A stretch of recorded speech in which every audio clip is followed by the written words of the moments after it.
The sky over the Mojave Desert was unusually clear, a perfect backdrop for the unexpected drama unfolding in its sands. At the remote observation outpost, the evening calm was shattered when the radar technician, Emily, called out, "Contact! Something's entering the atmosphere." Jack Harper, who had been reviewing satellite data, rushed over. "Are you sure it's not just another satellite?" Emily shook her head, adjusting her headset. "No, it's too big and slowing down. It's landing." Within minutes, the team at the outpost mobilized, with Jack leading the expedition. As they approached the coordinates, the sight of a smoldering alien craft embedded in the desert floor left them in awe. "Stay sharp, everyone. We don't know what's waiting for us," Jack cautioned, his hand resting on the pistol at his belt. The hatch of the alien vessel creaked open. A figure emerged, staggering, its suit torn and emitting faint lights.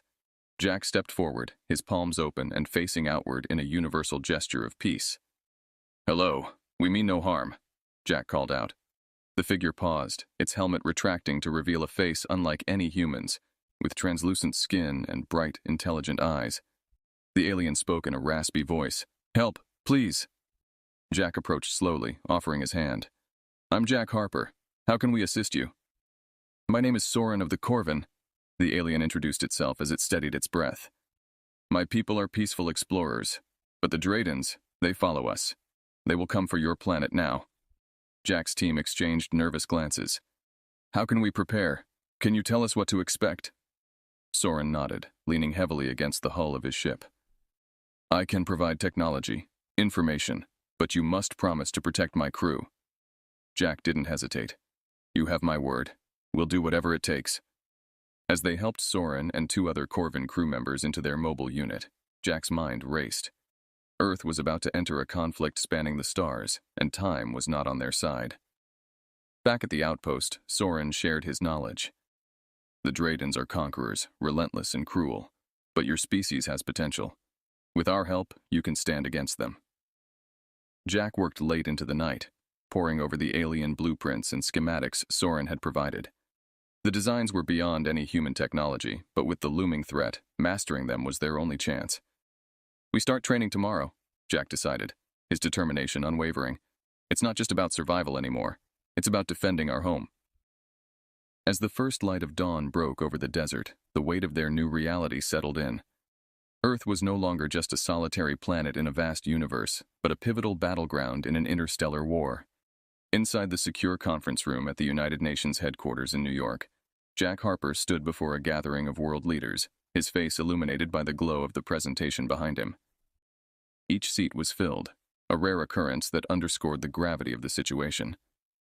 "Ladies and gentlemen," Jack began, his voice steady despite the weight of his message, "we face an unprecedented threat. The alien race known as the Dradens is coming, and their history with the Corvins suggests they will not come in peace." A murmur swept through the room as Jack clicked to the next slide, showing images of devastated Corvin colonies.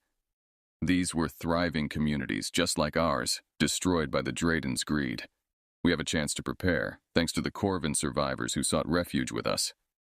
The Russian delegate leaned forward, skepticism etched across his face. "And we are to mobilize based on the testimony of these aliens. How can we trust them?" Jack met his gaze.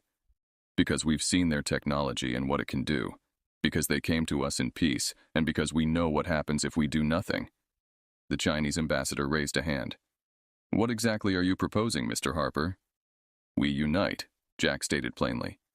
"We combine our resources, share technology, and build a defense system based on the schematics the Corvin have provided. We prepare to defend not just our own, but any other world threatened by the Dradens." A British advisor interjected. "And the cost?" Jack looked around the room, his resolve clear. "Can we really put a price on our survival?" After hours of debate, the room's tension finally began to shift toward a reluctant consensus. The decision was made to form a coalition. Each nation would contribute according to its capability. No one would stand alone. As the meeting adjourned, Jack was approached by an unexpected ally, the Brazilian representative, Dr. Lucia Mendes, a brilliant scientist in her own right. "Mr. Harper, I believe we can enhance the Corvin technology. My team has ideas. Perhaps together we can innovate faster." Grateful, Jack nodded. "We'll need all the help we can get, Dr. Mendez. Let's talk." Over the next few weeks, an unprecedented global effort unfolded. Research teams across the world collaborated around the clock, their usual pursuits set aside. Factories that once produced consumer goods were repurposed to create defense systems and spacecraft. In a high-security facility in Geneva, Jack and Lucia oversaw the assembly of the first prototype defense satellite, incorporating Corvin technology with human engineering. It was a symbol of Earth's newfound unity and determination. Lucia, watching the technicians at work, turned to Jack. "Do you think we'll be ready in time?" Jack watched as the satellite's core was carefully lowered into position. "We have to be," he replied simply. "There's no other option." As they left the facility, the first test satellites launched into the evening sky, a tangible sign of Earth's readiness to face the coming storm. Far above, they joined a growing network of sentinels, Earth's first line of defense against the approaching enemy. Tension gripped the command center as radar screens began to flicker with incoming contacts. Jack Harper stood firm, watching the blips multiply. Beside him, military leaders from around the world monitored the data feeds, ready to coordinate their forces. "Contact confirmed. Drayden fleet approaching from Vector 37K, announced a technician, her voice steady despite the rising alarm. Jack took a deep breath, turning to General Chen, the coalition's appointed military commander. "General, initiate defensive protocol Alpha." General Chen nodded and relayed orders into his headset. Across Earth, air raid sirens wailed, and citizens sought shelter. Above, the newly launched satellite network powered up, their weaponry targeting the approaching enemy. The first wave of Drayden ships entered Earth's orbit, their hulls gleaming ominously. As they positioned themselves over major cities, the satellite network unleashed a barrage of energy pulses. Bright flashes lit the space above Earth as Drayden shields absorbed the impacts. Jack watched the battle unfold on the screens, his heart racing. "Status report." "Their shields are holding, sir. We're recalibrating for a second volley," responded a technician, her fingers flying over the controls. On the main screen, a larger Drayden ship, clearly a command vessel, took position. It launched a series of projectiles that penetrated the atmosphere, descending toward Earth. "Intercept those missiles," Jack ordered. Anti-air defenses across the globe responded, and the sky lit up with countermeasures. Most of the Drayden projectiles were destroyed, but a few made it through, striking their targets and sending plumes of smoke into the sky. "Damage reports coming in, sir. Minimal casualties thanks to the evacuations. The defense systems are mostly holding," reported General Chen. Jack nodded, relieved but tense. "Keep pressing. Every second we hold them off is another second to strengthen our defenses." The Draydens intensified their attack, unleashing a second wave of fighters from their larger vessels. Earth's fighter pilots, including Jack, suited up and headed to their ships, a fleet of advanced spacecraft designed with Corvin technology. Climbing into his cockpit, Jack felt the familiar rush of adrenaline.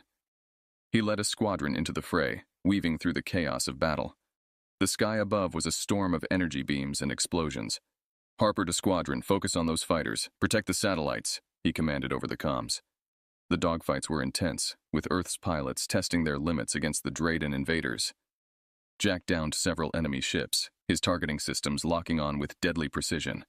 Suddenly, a massive Drayden cruiser began a descent toward Earth's surface. "That ship is trying to land. We can't let it deploy ground forces," Jack realized. He directed his squadron toward the cruiser, their combined firepower targeting its engines. The ship faltered, its descent slowing as it took heavy damage. "Direct hit on the Drayden cruiser's main engine. It's going down," cheered one of the pilots. Jack watched as the burning hulk of the Drayden cruiser crashed into a remote desert area, minimizing potential casualties. Cheers erupted in the command center and among the squadrons, but Jack remained focused. "Regroup and prepare for another wave. This battle isn't over yet," he cautioned. Back at the command center, General Chen approached Jack as he landed. "Harper, your tactics saved countless lives today, but the Draydens will regroup. We need to stay vigilant." Jack nodded, his gaze fixed on the horizon. "We've shown them Earth won't fall easily. Now, we need to keep fighting, keep believing." As the sun set over a scarred but defiant Earth, Jack knew this was just the beginning of humanity's fight for survival. The Drayden onslaught was a harsh introduction to interstellar warfare, but it had also ignited a new resolve in humanity to protect their home, no matter the cost. In the aftermath of the Drayden onslaught, the smoldering ruins of a Drayden cruiser lay scattered across the Nevada desert. Jack Harper, alongside a team of elite special forces and engineers, approached the wreckage under the cover of darkness. Their mission was clear: infiltrate the downed ship, gather intelligence, and if possible, secure any advanced technology. Everyone, eyes sharp. We don't know if there are survivors or automated defenses still active, Jack cautioned, his voice low. The team nodded, their weapons ready as they moved through the twisted metal and debris. Inside the cruiser, the air was thick with the smell of burnt circuitry and alien chemicals. The corridors were dimly lit by emergency lights, casting long shadows that made the alien architecture even more imposing. Jack led the way, his tactical light piercing the darkness. They reached what appeared to be the ship's command center. Amidst the chaos of shattered consoles and flickering screens, a holographic map still glowed faintly.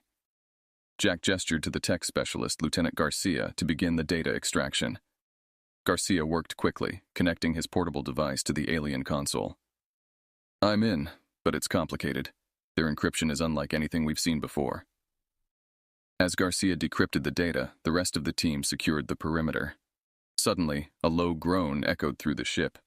Instantly, the team tightened their formation, weapons trained on the source of the noise. From the shadows, a wounded Drayden emerged, its armor cracked and its movements sluggish. Before it could react, Jack stepped forward, his weapon trained on the alien. We don't want to hurt you. We can help, he offered.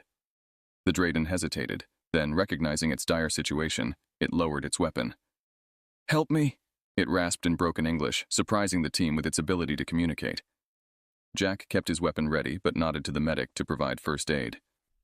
What happened here? He asked, seizing the opportunity to learn more. The command, overruled. We didn't want this conflict, the Drayden revealed, its voice fading. As the medic administered care, Garcia interrupted with a breakthrough. Captain, I've got something.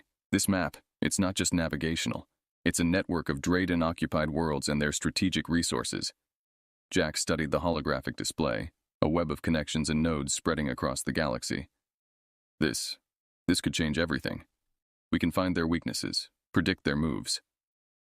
The team extracted as much data as possible, recording the map's details and downloading critical files. With their objectives achieved, Jack made the call to evacuate, ensuring the Drayden prisoner was brought along for further interrogation. Back at the Coalition Command Center, the data from the Drayden ship was analyzed. The information provided a wealth of strategic options, outlining potential targets for counterattacks and supply lines that could be disrupted. Jack met with General Chen and the other Coalition leaders to discuss their next move. This intelligence gives us a fighting chance to take the battle to them, to hit them where it hurts, Jack argued, laying out a plan for a series of precise strikes on lesser-defended Drayden outposts. The leaders agreed, and preparations began for what would be humanity's first offensive move in the war. Jack felt a mix of anticipation and resolve as he left the meeting. They had gained a foothold, a crucial advantage, and now it was time to act. As night fell, the desert quiet returned. But the lights burning late into the night at the command center were a testament to the relentless human spirit, now fully engaged in the fight for their place in the universe. The atmosphere aboard the diplomatic shuttle was tense as it cruised towards Zephyr, a neutral trade planet at the crossroads of multiple star systems. Jack Harper, having been at the forefront of Earth's defense, now carried the heavy responsibility of forging alliances with other civilizations. As the shuttle landed, Jack stepped onto the bustling spaceport of Zephyr. The air was filled with a mix of exotic scents and the murmur of hundreds of alien languages. His liaison officer, a local named Zinn, greeted him with a nod. Welcome to Zephyr, Captain Harper. If you're ready, I'll take you to the council now.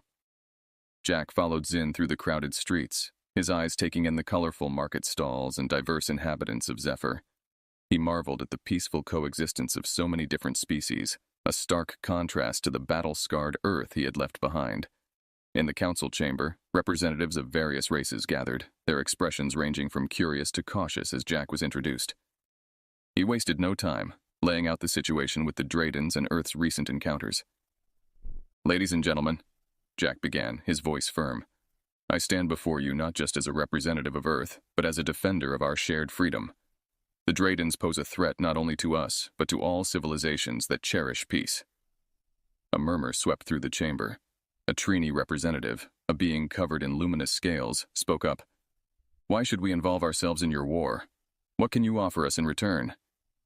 Jack nodded, expecting this question. We offer knowledge and protection. The technology we've acquired and developed can be shared among us. Together, we can stand against the Dradens more effectively than any of us could alone. The negotiations were lengthy and intense. Each representative had their concerns and demands, from defense technologies to economic support. Jack navigated these diplomatically, offering assurances and forging tentative agreements.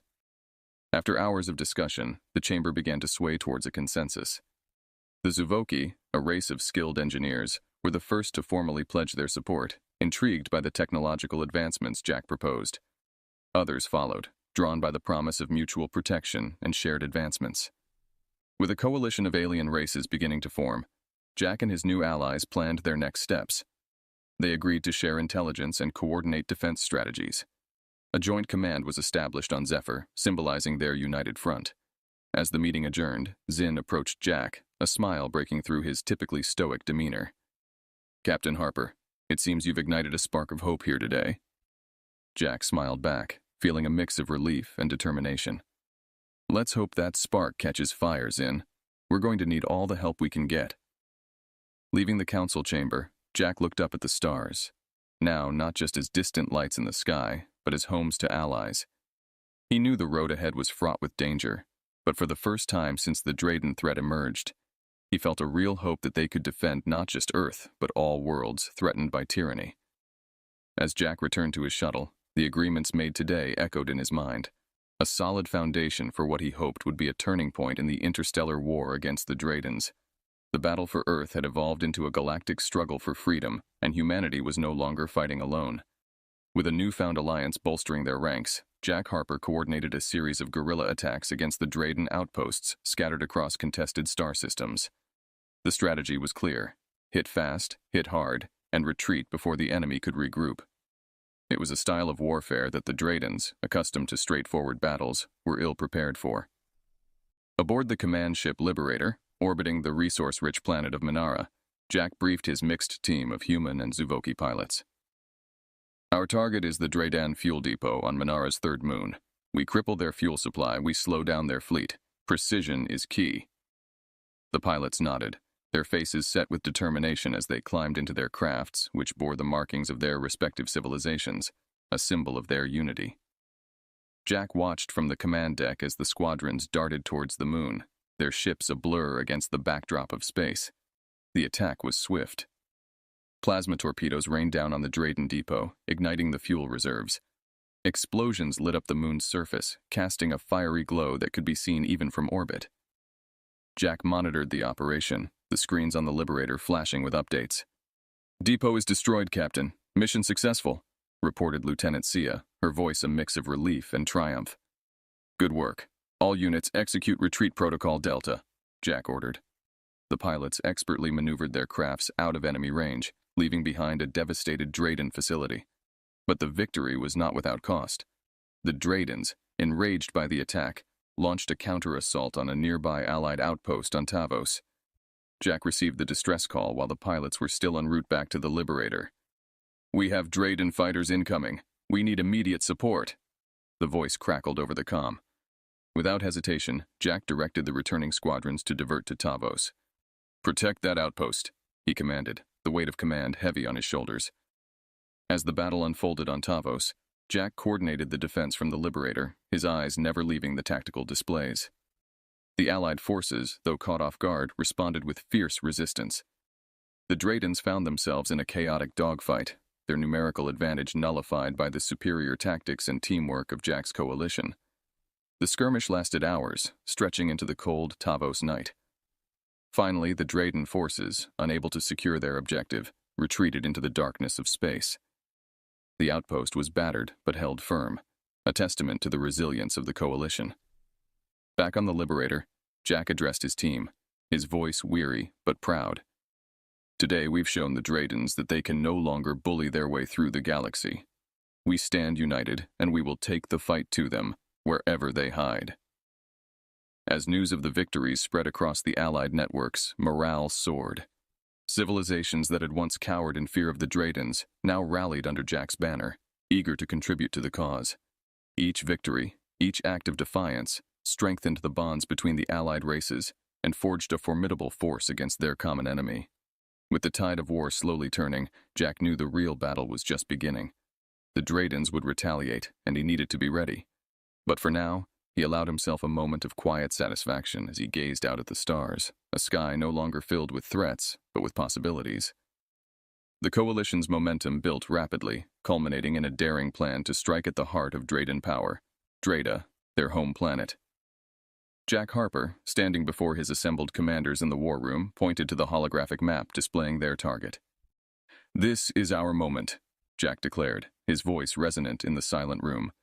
"We strike Dreda directly, disrupting their command structure and sowing chaos. It's risky, but the intelligence from our previous raids gives us a fighting chance." The plan was multifaceted. A simultaneous attack on Dreda's military hubs and its communication arrays to cripple the Draden response capabilities. With every detail reviewed, the Allied fleet, a mingling of myriad races' ships, prepared for the jump to Dreda. As they emerged from hyperspace, Dreda loomed before them, a planet encased in formidable defense systems. The battle commenced with a fierce exchange of fire. Energy beams crisscrossed the void, illuminating space with their deadly dance. Jack piloted his ship directly towards the main command center, a massive structure located on Dreda's northern hemisphere. His squadron, a mix of human and allied pilots, covered him, engaging Draden fighters in intense aerial combat. The Coalition forces made significant inroads, with ground troops landing and pushing towards key facilities. Jack's team breached the command center, encountering stiff resistance. Draden soldiers, desperate to protect their stronghold, fought back with relentless vigor. In the heart of the command center, Jack encountered the Draden overlord, a towering figure clad in ornate armor. Their duel was brutal, each combatant trading blows with lethal intent. Jack, leveraging human ingenuity and the agility of his enhanced armor, eventually gained the upper hand, disarming the overlord. With the command center under Coalition control, Jack initiated the final phase of their plan, broadcasting a call for peace to the Draden populace, exposing the atrocities committed by their leaders. "People of Dreda, we come not as conquerors, but as liberators." Jack's voice echoed through every channel, reaching every corner of the planet. "Your leaders have fallen. Lay down your arms and join us in building a future of peace." The response was immediate and surprising. Draden civilians, long oppressed under their leader's regime, rose up, seizing the opportunity for change. Military units, unsure of their command, ceased fire, and the tide turned decisively in favor of Jack's coalition. In the aftermath, Jack walked through the liberated streets of Dreda, Coalition soldiers being greeted as heroes. The Dradens, recognizing the sincerity of the Liberators' intentions, began talks of joining the Coalition, eager to erase the dark chapters of their history. Back at the command center, now a temporary peacekeeping base, Jack met with his commanders, reflecting on the cost of their victory. "We've achieved something monumental today," he said, surveying the faces of his diverse and weary team. "But our work has just begun. We must ensure that this new peace lasts longer than the war that preceded it." As the sun set over a quieting Dreda, a sense of cautious optimism filled the air. The battle for Dreda was over, but the journey towards a lasting peace across the galaxy was just starting. With humanity at the forefront of this new alliance, the future, once clouded by war, now shone with the promise of unity. As dawn's gentle light bathed the capital of Dreda, Jack Harper stood at the command center's balcony, overlooking the city as it stirred to life. Today marked the inauguration of the Galactic Council, a testament to the unity forged from the fires of conflict. Representatives from across the Coalition's diverse member races were gathering, their participation a symbol of their commitment to a shared future. Inside the newly designated council chamber, the air buzzed with a mix of anticipation and the diverse tonalities of alien languages. The chamber itself, once a stark Draden military command room, had been transformed into a vibrant forum decorated with symbols of peace and cooperation. Jack, acting as the provisional head due to his instrumental role in the Coalition's victory, called the session to order. His voice echoed with authority and hope. "Today we stand at the threshold of a new era. Together, we have the power to shape a galaxy where freedom and respect govern over fear and tyranny." The first motion was the establishment of a galactic peace force, a joint military and humanitarian fleet, to maintain stability and assist worlds still reeling from the war. The proposal was met with unanimous approval, a promising start to the Council's ambitious agenda. Discussions followed regarding economic initiatives to stimulate trade and rebuild war-torn sectors. Jack proposed an interstellar development fund, supported by wealthier planets to aid less fortunate systems, promoting prosperity as a pillar of peace. As the Council debated, Jack stepped aside with Tali, a Trini diplomat whose insights had been crucial in navigating the negotiations. "We're making history, aren't we?" Tali remarked, her bioluminescent features glowing softly with emotion. Jack nodded, his gaze returning to the busy floor below. "Yes, we're laying down the roads they'll walk tomorrow. Let's ensure they lead to a better place." The session culminated in the drafting of the Charter of Galactic Rights, enshrined to protect the freedoms and dignity of all sentient beings. As each representative signed, there was a sense of solemnity and celebration intermingled in the air. With the charter ratified, the assembly concluded with a standing ovation, the sound resonating through the chamber. Jack felt a profound sense of accomplishment. The dream of a united galaxy was no longer a distant star, but a world they were actively building. As night fell over Dreda, the city lit up with celebrations. Fireworks burst in the sky, illuminating the faces of countless species gathered in harmony. Jack walked among them, each handshake and smile from former foes and new friends reinforcing the reality of peace. Reflecting on the day's events as he returned to his quarters, Jack knew the path ahead would be fraught with challenges. Yet, the spirit of cooperation that filled the council chamber gave him hope. They had turned the page on an era of division, stepping into a dawn bright with the promise of peace. The war had taught them the cost of division, but the peace would be built on the strength of their unity. This was their new beginning, the start of an age where humanity and its allies would thrive together under the shared stars.